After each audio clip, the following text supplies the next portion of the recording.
Here I have ONEPLUS 10T, and today I'm going to show you how to turn off front camera mirroring effect on this device.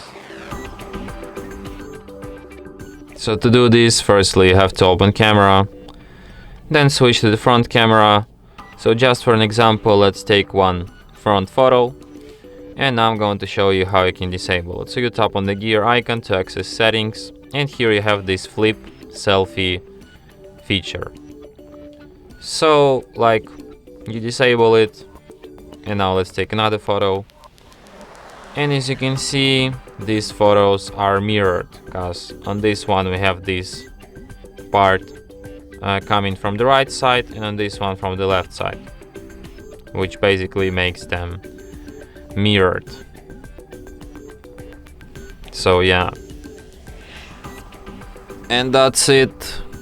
Thanks for watching.